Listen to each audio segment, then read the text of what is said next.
जोरी पूंछ अनंतनाग की सीट से इस बार मियां अल्ताफ साहब का नाम अनाउंस किया गया है एनसी की तरफ से। दूसरी तरफ गुलाम नबी आजाद साहब का भी नाम अनाउंस हो गया है उनकी पार्टी की तरफ से। और तीसरा जो इंसान है इस पे वो है महबूबा मुफ्ती पीडीपी से।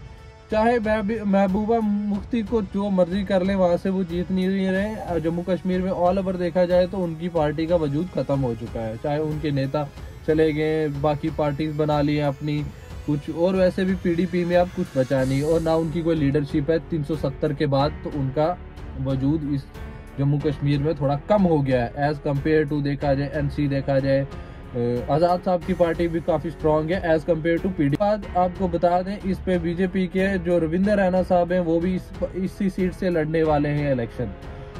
अब ये कंपटीशन बहुत ज्यादा हाई हो गया क्योंकि अल्ताफ बुखारी साहब ने अभी तक अपना कोई कैंडिडेट लॉन्च नहीं किया। और बात की जाए अगर जोरी पूंछ अनंतनाग की, अनंतनाग में बहुत ज्यादा वोट है पर उधर के लोग सिर्फ 15% है जो वोट देते हैं, बाकी नहीं देते। वो वोट ही बाइकआउट किया होता है उनने, वो देते ही नहीं है। अगर अनंतनाग से ज्यादा वोट पड़ा फिर जोरी पूंछ का जो वोट है वो भी काफी ज्यादा है, पर अनंतनाग का लाख डेढ़ लाख के करीब उधर भी काफी लोग हैं जो वोट डालना चाहिए। अगर वो डालेंगे तो अनंतनाग की जो जितना ज्यादा वोट आएगा वो डिसाइड करेगा कौन जीतेगा। पर जोरी पूंछ का वोट देखो तो वो तो मियां अल्ताफ साहब को जा रहा है और आजाद साहब का उधर थोड़ा कम है। पर आजाद साहब को वहां पे अपना दबदबा बनाना पड़ेगा।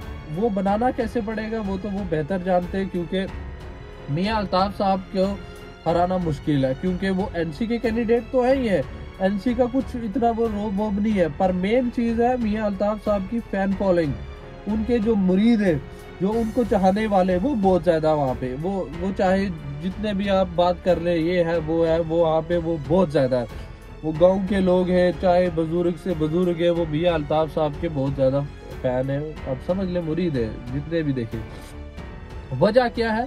क्योंकि इनके वालिद साहब, जो उनके वालिद साहब थे वो पीर माने जाते हैं, उनकी दवाएं वगैरह लोग उर्स शरीफ होता है तो काफी लोग उनके चाहने वाले, काफी लोग उनको वहां जाते हैं, काफी ज्यादा उनकी फैन फॉलोइंग है। और जोरी पूंछ वाले बहुत प्यार करते हैं मियां अल्ताफ साहब से और उनके वालिद साहब से और उनके दादाजी से भी। तो इसलिए ये वाली जो सीट है ये मियां अल्ताफ साहब की तो कंफर्म हो रही है। अब बात ये है कि राइट कैंडिडेट कौन है यहाँ से जोरी पूंछ से जो जीते और पार्लियामेंट जाए और जम्मू, खास करके जम्मू कश्मीर के लिए आवाज उठाए और जोरी पूंछ और अनंतनाग के लिए काम करे। और सिर्फ काम नहीं, जो जोरी पूंछ के लिए आवाज बने। जैसे कि बात की जाए, मेरा पर्सनल अगर माना जाए और जितना भी मेरे जितने भी दोस्त वगैरह हैं, जितना भी एक ओवरऑल हम बिना किसी का फेवर किए हुए अगर हम एक बात की जाए तो मुझे लगता है Ghulam Nabi Azad is the best choice. क्यों? अब मियां साहब के जो मुरीद हैं, चाहने वाले, वो इस चीज पे बड़े नाराज हो जाएंगे। क्यों? क्योंकि बोलेंगे नहीं मियां साहब के बारे में आप क्यों ऐसे बोल सकते हो। मियां साहब का एक अलग मुकाम है, उनको तो पहले इलेक्शन में आना नहीं चाहिए। क्यों? पीर है, उनका अलग एक रुतबा है, उनका एक अलग सा मुकाम है, हम नहीं डिनाई कर रहे। उनका एक अलग मुकाम है, उनको इलेक्शन में तो आना नहीं चाहिए। मेरा पर्सनल थॉट है, आपके अलग हो सकते हैं, आप मेरे से इसमें लड़ाई कर सकते हैं, आप आकर मुझसे बहसबाजियां कर सकते हैं, बोल सकते हैं नहीं जी आप गलत कह रहे हैं ये वो। पर ये बात है, आप बात कीजिए गुलाम नबी आजाद साहब की। गुलाम नबी आजाद साहब एक ऐसा इंसान है जो पार्लियामेंट में जाकर दुनिया भर के, खाली जम्मू कश्मीर के नहीं बात करेगा, इंडिया में जितना भी कुछ अगर किसी मुसलमान पे गलत होगा वो बोलेगा। अगर कोई भी बड़ा मुद्दा हो, चाहे अमेंडमेंट बिल की बात की जाए, चाहे कोई भी बड़ी बात की जाए, चाहे एम्स को जम्मू में भी देने की बात हो, कोई भी बात हो, जितने भी बड़े मैटर होते हैं आजाद साहब की उस पर बात आती है। अब मियां अल्ताफ साहब का स्वभाव थोड़ा सा शांत है, थोड़ा सा वो नरम लहजे वाले, उनका वहाँ पे इतना इम्पैक्टफुल बातें नहीं बोली जाएंगी, ये बात है। मियां अल्ताफ साहब का अभी रिसेंटली इंटरव्यू देख रहा था, वहाँ पे भी वो मीडिया से भी अच्छे से प्रॉपरली बात नहीं कर पा रहे थे क्योंकि उनका एक नरम स्वभाव है, वो एक अलग टाइप के इंसान है, वो एक उनका अलग वो कहते हैं, उनका एक अलग सा मुकाम है, वो अलग मुकाम है। वो एक बिल्कुल आराम से बात करने वाले, वो स्वभाव उनका थोड़ा शांत है, तो ये बुरी बात नहीं है। मियां अल्ताफ साहब का एक अलग मुकाम है। पर बात की जाए जो हमें वहां पे चाहिए, क्योंकि अगर आप रजौरी पुंछ अनंतनाग से, मैं रजौरी से हूँ, तो हमें वहां पे वो बंदा चाहिए जो हमारे लिए बोले, जो हमारे लिए, चाहे हमारे जितने भी काम है रजौरी पुंछ के, चाहे इसमें बड़े बड़े हॉस्पिटल्स लाने की बात है, बड़े स्कूल्स खुलवाने की बात है, सड़कें अच्छी करने की बात है, सबसे मेन जो चीज़ है वो है वहाँ से ट्रेन। ये तो रजौरी पुंछ वालों का मेन है कि हमें भाई हमारी भी रेलवे लाइन बिछनी चाहिए, क्योंकि हमें भी रेलवे लाइन की ज़रूरत है। हमारे भी रजौरी से जम्मू का सफ़र थोड़ा कम हो, हमारे बिजनेस को बेटर करने के लिए हमें रेलवे की ज़रूरत है, हमें ट्रेन की ज़रूरत है, खास करके रजौरी और जम्मू पुंछ वालों का, क्योंकि ये बहुत लंबा सफ़र है, 4-6 घंटे का सफ़र है। ये कम टाइम में अगर पूरा होगा तो ये एक रजौरी पुंछ वालों के लिए बेहतर होगा।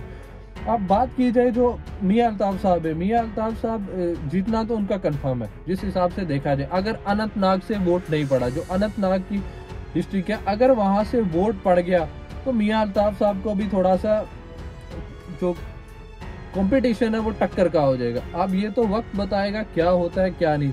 और बात की जाए हमारे रविंदर रैना साहब की, रविंदर रैना जो है उनका भी वो काफ़ी टफ कंपटीशन देने वाले हैं, खास करके रजौरी अनंतनाग सीट पे वो काफ़ी ज़्यादा कंपटीशन देने वाले हैं। बात की जाए जैसे ये तो कम्युनिटी वाइज फैल जाता है ना, जब ये इलेक्शन होते हैं कम्युनिटी वाइज फैल जाती हैं ये चीज़ें। जैसे हिंदू वोट है वो बोलेगा हम रविंदर रैना जी को देंगे क्योंकि वो उनके लिए अच्छा काम करते हैं और उनकी बातें करते हैं। एग्जैक्टली जब मैंने रविंदर रैना साहब का एक बिहेवियर देखा है, वो बहुत अच्छा है, मैं एडमायर करता हूँ। वो चाहे हिंदू हो मुसलमान हो सबसे अच्छे से मिलते, सबकी बात सुनते और सबका काम भी करते हैं। ये बात नहीं है कि उनने काम नहीं किया, उनने हर बच्चे का काम किया।